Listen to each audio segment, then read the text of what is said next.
My husband prepared a drink for me, but the smell was off. As soon as I brought the glass closer, a metallic scent hit my nose, making me nauseous. Instead of drinking it, I discreetly swapped my glass with my sister-in-law, who had always tormented me. 30 minutes later, she clutched the table, her hands shaking uncontrollably. "Don't you want to try the drink I made especially for you, darling?" My husband, Fernando, asked with a strange smile that didn't quite reach his eyes. I was sitting at my sister-in-law Bianca's elegant dining table in her home in the capital, where we gathered every month for a family brunch. The glass in front of me carried a strange, almost metallic smell that turned my stomach. At 29, I never imagined I'd find myself wondering if my own husband was trying to poison me. But after 3 years of marriage and countless accidental food poisonings, I had learned to be cautious, especially when Bianca was involved. She had a way of orchestrating situations that left me sick or humiliated, always with that same innocent smile, just like the one Fernando was wearing now. "How thoughtful of you," I replied, forcing a smile while my mind raced.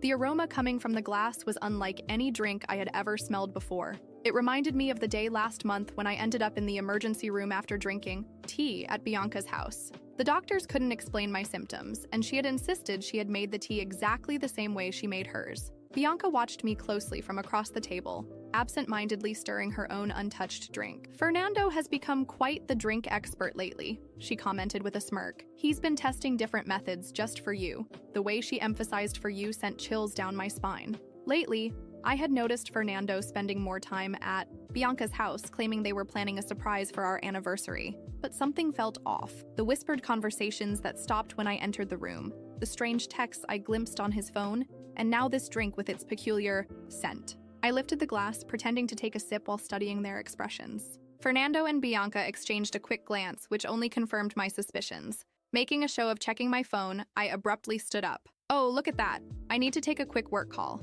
Bianca, would you mind if I use your office?" As I walked past her chair, I pretended to stumble and, in the motion of steadying myself, quickly switched our glasses without anyone noticing. "I'm so sorry," I exclaimed, straightening up. "I'm such a klutz sometimes." Bianca brushed off my apology with a stiff smile. "Just try not to mess anything up in my office." I nodded and rushed out, my heart hammering as I stepped through the doorway. Now all I had to do was wait and observe. From my vantage point, I watched Bianca lift her glass to her lips, and a wave of anxiety tightened my stomach. A part of me wanted to stop her, to warn her, but I needed to know the truth. I had spent too many nights in the emergency room, too many hours curled up in agony, always after sharing meals with them. It hadn't always been this way. When I first met Fernando at a friend's wedding 3 years ago, he was charming and devoted. Bianca had seemed friendly too, welcoming me to family gatherings and even offering to help with our wedding planning. But looking back, I should have seen the warning signs. The way she always managed to spill something on my dress during important events,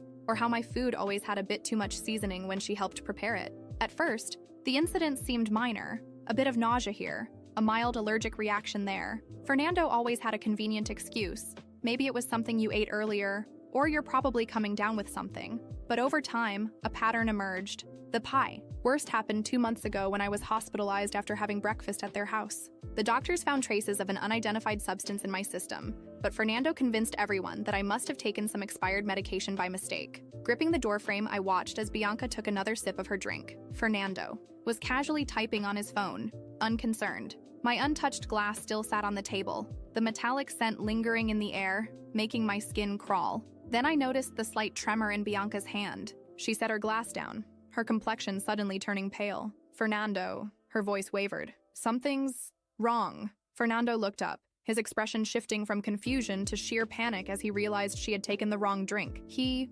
jumped up so fast that his chair clattered to the floor. "Bianca, what's happening?" Her hands were shaking violently now. I don't... She attempted to rise but lost her balance, clutching the edge of the table for support. "Fernando, what did you put in that drink?" I stepped forward from the office, my phone already recording. Fernando was crouched beside Bianca, his face pale as a ghost. That wasn't supposed to be your glass," he muttered. But in the eerie silence of the dining room, his words were loud and clear. Bianca's eyes widened, fear and realization washing over her face. "Call an ambulance," she gasped, her body sliding to the floor. "Please, I can't." I grabbed my phone and dialed emergency services, my hands unexpectedly steady. Despite the chaos unfolding before me, I felt strangely in control. Bianca was now sprawled on the floor, her body convulsing. Fernando knelt beside her, horror written all over his face as it dawned on him that their plan had gone terribly wrong. Emergency services? We need an ambulance at 1542 Central Avenue,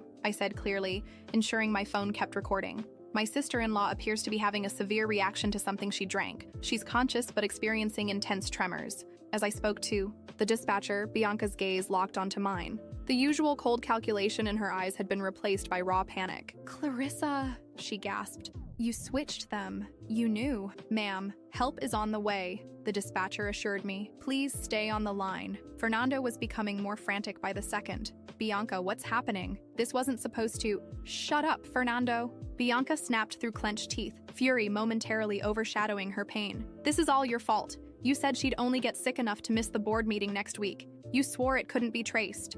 My blood ran cold. The board meeting, where I was supposed to present my proposal for a major client. The same client Bianca had been trying to secure for months at her competing firm. Everything clicked into place. "The tea last month," I murmured, my voice surprisingly even. "And the breakfast 2 months ago. Those weren't accidents, were they?" Bianca's face twisted in pain. "The tea was supposed to keep you home the day of the Johnson contract presentation, but you showed up anyway." She gritted her teeth, clutching her stomach. "Fernando said we just needed to discredit you, make clients think you were unreliable." The sound of approaching sirens filled the air. Fernando staggered back, his expression desperate. "No, Bianca, stop talking. You don't know what you're saying." "I do now." The sound of ambulance sirens grew louder, mixing with Fernando's panicked whispers and Bianca's groans of pain. I kept my phone recording, my heart pounding, but my mind was surprisingly calm. For the first time in years, I had control over the situation. They were caught, exposed, with no time to craft lies or manipulate the narrative. Fernando knelt beside Bianca, gripping her shoulders as she struggled to stay conscious. His eyes were wide, his breathing unsteady, but he didn't seem truly concerned about her condition. He was terrified of something else. What would happen next? "Bianca, hold on. The ambulance is almost here," he whispered, but the way his gaze flickered toward me said it all. He knew I had heard everything. He knew I knew. The paramedics rushed in, their uniforms a sharp contrast against Bianca's pristine home. They asked quick questions, checked her vitals, and wasted no time strapping her onto a stretcher. Bianca was pale as a ghost, her body trembling uncontrollably. "Are you coming with her?" one of the paramedics asked Fernando. "Yes!" He jumped up, clearly rattled, and followed them toward the door. But before they could leave, my voice cut through the air. "I'm going too." Fernando turned to face me, his expression a mix of shock and desperation. "That's not necessary, Clarissa. She's my sister-in-law, and I want to make sure she gets the proper care." I folded my arms, unyielding. He knew he couldn't argue. He knew that if he tried to stop me, it would make things worse. So he swallowed hard and followed the paramedics out the door. At the hospital, the wait was long. I sat in the waiting area outside the emergency room, watching the doctors move around while Fernando paced nervously, biting his nails. He wouldn't look at me. The tension between us was suffocating, but I remained silent, just waiting. When a doctor finally emerged from Bianca's room, Fernando practically jumped from his seat. "Is she okay?" he asked, voice shaky. The doctor frowned, flipping through his clipboard. "She's stable for now, but we need to know exactly what was in that drink." We ran some preliminary tests and found traces of an unidentified substance in her system. Fernando hesitated. I don't know. Maybe it was an allergic reaction?" A dry, humorless laugh escaped me, making him finally meet my gaze. "An allergic reaction, Fernando? Really?" The doctor looked between us, clearly suspicious. "The police have already been informed. Since there's a possibility of poisoning, we'll need to file a report and wait for further test results." The word police made Fernando turn even paler. He tried to act normal, but I saw his jaw clench. I said nothing. I just kept my eyes locked on him. He knew the game had changed. It wasn't long before an officer arrived. He started asking routine questions, jotting things down in his notepad. When it was my turn to speak, I took a deep breath. I was at Bianca's house when Fernando made me a drink. It smelled off, so I didn't drink it. Bianca unknowingly took mine instead. Minutes later, she started having violent tremors. The officer raised an eyebrow. "Do you believe there was malicious intent?" I turned to Fernando, staring him down. "I have proof." I pulled out my phone, opened the recording, and hit play. Bianca's voice filled the air. "This is all your fault. You said she'd only get sick enough to miss the board meeting next week. You swore it couldn't be traced." The officer's expression shifted, and Fernando's eyes widened in sheer panic. That's not what it sounds like." Bianca was delirious. She didn't know what she was saying. "She sounded pretty clear to me," I said coldly. "We'll need to take this in for further investigation." the officer said. "Mr. Fernando, you'll need to come with us for questioning." Fernando tried to defend himself, stammering excuses, but the officers weren't interested. They led him away as he glanced back at me, his face full of desperation. Later, I was informed that Bianca was still under observation, but the toxicology report indicated that she had been exposed to something harmful more than once. Interesting, I thought. If Fernando had been poisoning me over time, was it possible he had been doing the same to her? The next few days were a whirlwind of statements, evidence gathering, and revelations. The case quickly became a scandal, especially when investigators uncovered that Fernando and Bianca were involved in corporate fraud. They had manipulated contracts, embezzled funds, and used my declining health to sabotage my career, making me seem unreliable to our clients. In the end, Fernando was charged with attempted poisoning and fraud.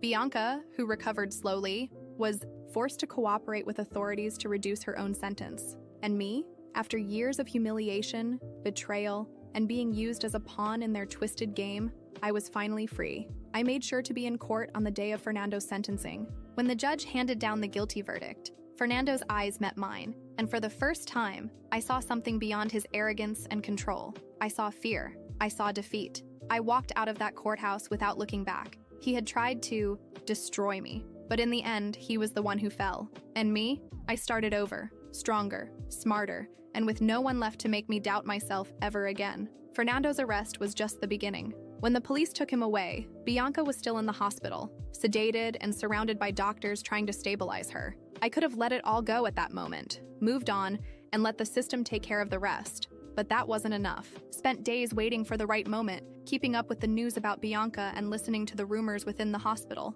I learned that she was recovering, that the doctors had managed to neutralize the effects of the substance in her body. She was alive but shaken, and soon she would be well enough to face what was coming for her. When she was finally transferred to the psychiatric ward for a mental evaluation before her trial, I knew it was the perfect opportunity. I found the perfect moment on Bianca's third day of hospitalization. She was under observation, with no access to regular visitors aside from lawyers and doctors, but there was always a way around those barriers. I didn't need to enter her room, nor did I need to be present when it happened. I just needed to make sure the message was delivered. I spotted a young nurse new to the hospital, someone who had no idea who I was. With a friendly smile, I handed him a sealed bottle of water. "Hey, could you do me a favor?"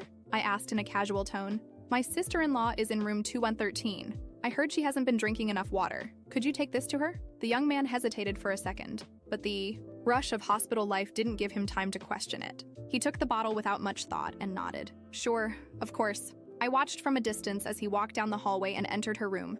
I waited a few minutes, and when he came back out, I knew she had received it. Now, all I had to do was wait. Half an hour later, I walked into the hospital as if I were simply stopping by to check in with the doctors about Fernando, a supposed victim of the situation, at least in the eyes of the media. I strolled down the hallway toward room 213 and knocked on the door. Bianca's weak voice came from inside. "Come in." I slowly opened the door and stepped inside. Bianca was sitting on the bed, her skin pale, her eyes tired, yet there was still a faint trace of arrogance in her, though it had significantly dimmed. The empty water bottle rested on the bedside table beside her. She stared at me, suspicious, trying to figure out why I was there. "Hi, Bianca," I murmured, stepping closer. She didn't reply. Her eyes simply scanned me, searching for any sign of threat. I lowered my gaze to the bottle and then looked back at her, leaning in slightly. "I hope you liked the water. I personally made sure you got it." The shock was instant. Her body tensed, her hands trembling slightly.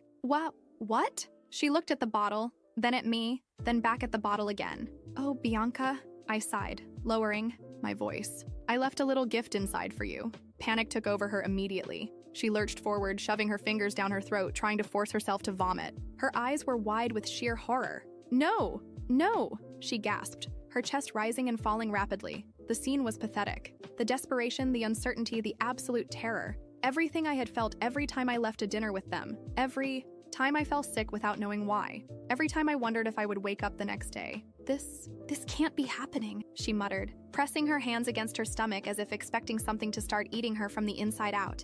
I stood there, watching, savoring every second. Then, when I felt she was about to completely lose control, I gave her a small smile and stood up. "Well, it was nice seeing you, Bianca. Enjoy the little gift." I turned and walked out of the room without another word. Only when I was outside the hospital, feeling the fresh air against my skin, did I finally allow myself to laugh. She would never know. She would never be sure. But the truth, there was absolutely nothing in the water. Time passed, but the terror in Bianca's eyes that day remained etched in my mind like a priceless memory. After leaving the hospital, I never looked back. I didn't need to. I knew she was drowning in her own fear, feeling every second of uncertainty eating away at her sanity. The days that followed were chaos for her. Bianca refused to eat anything offered to her, convinced that someone was still trying to poison her. The doctors tried to reassure her, but she lost control, demanding toxicology tests, begging to be transferred, screaming that she wasn't safe. The hospital staff whispered about the paranoid woman who trembled at the sight of a simple glass of water. She unraveled. I heard that one night she was found in the bathroom trying to make herself vomit, even though she hadn't eaten anything in hours. She was declared mentally unstable and placed under psychiatric surveillance. I didn't have to do anything but watch from a distance. The terror I planted inside her grew on its own. Fernando met his own fate. He was convicted and thrown into a cell where, for the first time in his life, he was nobody. No money to pay elite lawyers, no connections to bail him out. He had to face reality like any other criminal. Prison broke him. Once arrogant, he was now just another inmate trying to survive. It didn't take long before rumors spread about how he even avoided drinking the water, afraid that someone might make him pay in the same way he had once plotted against me. I moved on. I sold the house I had shared with Fernando, got rid of everything that reminded me of that chapter of my life, and started fresh somewhere else.